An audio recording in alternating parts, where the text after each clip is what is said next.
Hello সবাইকে, আমি মৌমিতা। আমার চ্যানেল মৌমিতা 9 অফিসিয়ালের আরও একটা নতুন গল্পে সকলকে স্বাগত জানাই। আশা করি সবাই ভালো আছেন, সুস্থ আছেন, আমিও ভালো আছি। হ্যালো সবাইকে, আজ হলো মঙ্গলবার 22 তারিখ। সকালবেলা ফুলগুলো তুলে নিয়েছি। কালকে দেখালাম ছাদ বাগানের গাছে একটা কুড়ি আছে, সেই ফুলটা নিয়ে এসেছি। আর নিচ থেকে ফুল তুলে নিয়েছি গাছ থেকে। আর তার মধ্যে আজকে একটা অন্যরকম ফুল ফুটেছে, সেটা হলো এই যে নীলকণ্ঠ ফুল, যেটা পুরো বেগুনি নয়, হালকা হালকা বেগুনি রঙ। দাঁড়াও, ফুলটা এখন পারবো, পেরে দেখাবো। আমা পারো ফুলটা, আমার তো হাত পৌঁছাচ্ছে না। চেয়ার বা টুল লাগবে, আনবো? আস্তে করে পারো। হ্যাঁ হ্যাঁ হ্যাঁ হ্যাঁ হ্যাঁ।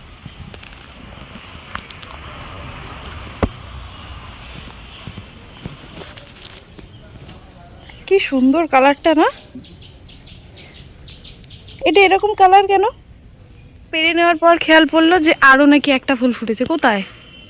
ও হ্যাঁ হ্যাঁ, ওই যে দুটো। ও বা কালকে ফুল ফুটেছিল, ওই দেখো ভেতরে। এটা ফোটা না, এটা ফোটানো, ওই যে ভেতরে ফুল ফুটেছিল। আস্তে আস্তে আস্তে আস্তে আস্তে। প্রথম ফুলটা মা পারলো, আর তারপরে ডাল টানার পর আমি একটা ফুল পেরে নিলাম। আর মা গেছিল তখন গোলায় পুজো দিতে। মা গোলায় পুজো দিয়ে ফিরছে, আর তখনই আমি ফুলটা দেখেছি, তাই মাকে ডেকে দুজন মিলে ফুলটা আগে তুলে নিলাম।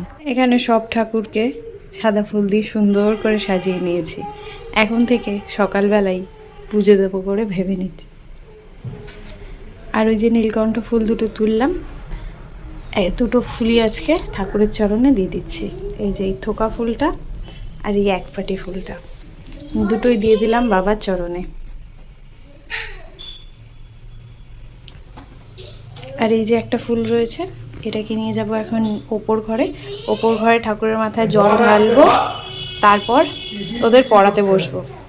ওরা এই সবে একে একে পড়তে ঢুকছে, এসেই পিপি পিপি করছে।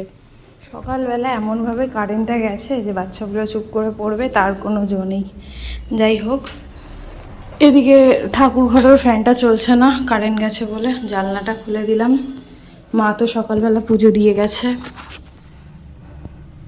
এখন আমি একটু বাবার মাথায় জল ঢালবো, আর এই ফুলটা বাবার চরণে দেবো। এখানে বাবার মাথায় জলটা ঢেলে নিলাম, আর ফুলটা দিয়ে নিলাম বাবার চরণে। ফুলটা কি সুন্দর লাগছে না বাবার চরণে যাওয়ার পর? আমিও ঠিক যা বুঝলাম, মায়ের মতনই সুন্দর করে ফুল সাজানোটা শিখেছি। ওই যে কিছু না কিছু তো আমরা মা বাবার থেকে শিখি। আমি কিন্তু এই জিনিসটা আমার মায়ের থেকেই শিখেছি। আর এই হলো দীনগোপাল, কি সুন্দর সেজে গুজে এখানে বসে রয়েছে।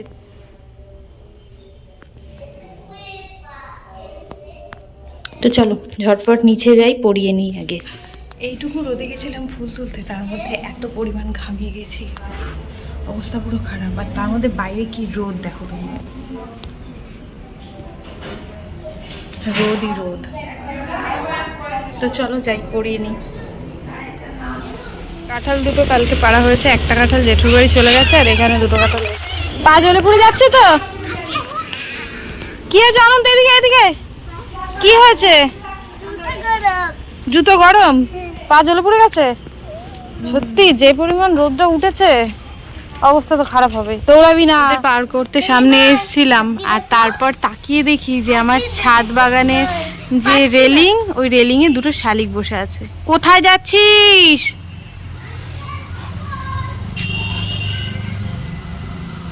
ওই যে দুখানা শালিক বসে আছে। কি পরিমাণ রোদ, ওদের পড়িয়ে ছেড়ে মানে ছুটি দিয়ে এলাম, আর তার মধ্যে দেখি এখানে শালিকে ভর্তি। ওই যে দুই শালিক, একটু আগে দেখালাম ছাদে বসেছিল। তো মা বসেছিল একটু অর্ডারের আসন করতে, আমাকে বললো তুই আজকে একটুখানি মুড়িটা দিয়ে দে। তো বেশ ভালো, আমি একটু মুড়ি এনে দিয়ে দিলাম। দিয়ে না অপেক্ষায় আছি কখন ওরা আসবে। আসছে আর না, তারপর মা বললো আগে ডাক, তারপর দেখবি আসবে। আয় আয় আয় আয় আয় আয় আয় আয় আয়।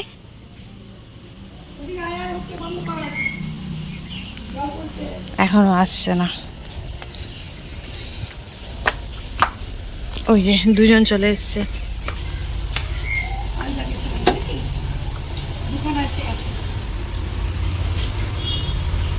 সব গাছের ডালে, ওই যে নারকেল গাছে গিয়ে সব বসে আছে। তিনজন এসছে, এই চারজন।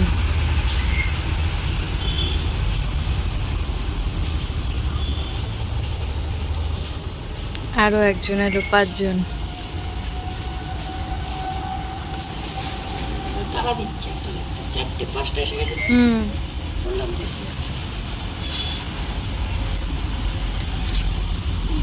ভিডিওটা সবাই কোথা থেকে দেখছো সেটা কিন্তু জানিয়ে যেতে একদম ভুলো না। চ্যানেল যারা নতুন আছো অবশ্যই চ্যানেলটাকে সাবস্ক্রাইব করে নিও। যারা অলরেডি চ্যানেলটাকে সাবস্ক্রাইব করে রেখেছো তাদেরকে অসংখ্য ধন্যবাদ, অনেক ভালোবাসা জানাই।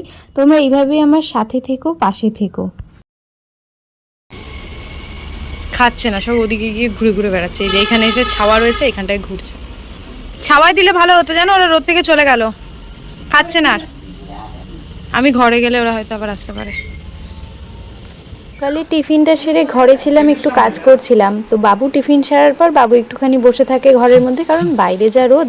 আর মাই সামনে বসে বসে একটু আসন করছিল, বললাম অর্ডারের আসন ছিল। তো তারপর বাবু ডাক দিল, দেখে যায় একবারে কতগুলো শালিক পাখি এসছে মুড়ি খেতে। তো সেই কথা শুনে বাইরে এসছি, এসে দেখি হ্যাঁ অনেকগুলো শালিক। বুনুকে বললাম একটু ভিডিও করে দে। বুনু আস্তে আস্তে এগোচ্ছিল পা ফেলে ফেলে, আর পা ফেলতে ফেলতে আওয়াজে ওরা উড়ে গেল। পাখিদের যখন মুড়ি দিতে গেলাম, তারপর খেয়াল পড়লো যে গাছে একটা পেয়ারা রয়েছে। পেয়ারাটাকে দেখে মনে হচ্ছিল যেন কাঁচাই আছে, ঠিক যেভাবে পেরে তাই খেতেও এখন ঠিক ততটাই ভালো লাগছে। শুধু কাসুন্দি আর নুন দিয়ে মাখিয়েছি।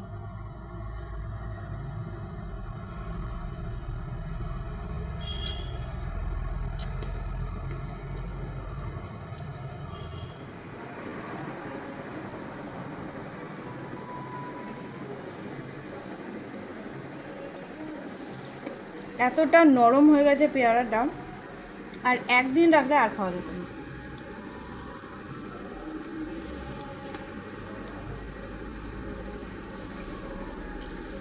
মা এমনি পেয়ারা খায় না, তো এটা নরম হয়ে গেছে, মাকে দিয়ে আসি একটু, দাঁড়াও।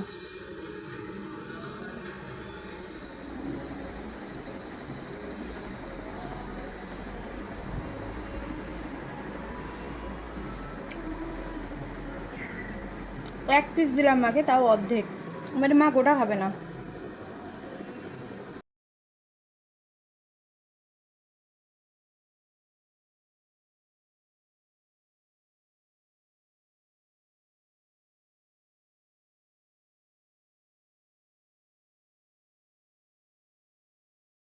ঘুমটা আজকে অনেকটা সকালেই ভেঙে গিয়েছিল, তাই পেয়ারা খাওয়ার পর এত ঘুম পেয়েছিল, ঘুমিয়ে পড়েছি।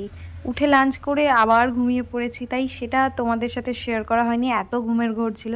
যাই হোক, তারপর পড়িয়ে ওঠার পর এখানে এই স্টুডেন্টটিকে নিতে আসিনি, অনেকটা সময় পেরিয়ে যাচ্ছিলো। তো আমাদের জন্য কিছুটা ঝুরি ভাজা এনেছিলাম সন্ধ্যের টিফিনে, আর ওর জন্যও একটু এনেছি। তারপর বলছি কি রে একটু তাকা। আজকে রাতের ডিনারে মা করেছে এখানে রুটি, আটার রুটি, তার একটু হালকা তেল দিয়ে ভেজেছে, মানে পরোটা আর ছোলার ডাল আর কলা। এই হলো রাতের ডিনার। তো আজকের ব্লগটা এখানেই শেষ করি। সবার কেমন লাগলো অবশ্যই কমেন্টে জানিয়ে যেও। ভালো লাগলে একটা লাইক করো, আর নতুন হলে অবশ্যই চ্যানেলটাকে সাবস্ক্রাইব করো। নেক্সট ব্লগে খুব তাড়াতাড়ি দেখা হবে। ততক্ষণ অবধি ভালো থেকো, সুস্থ থেকো, সাথে থেকে পাশে থেকো। Thanks for watching.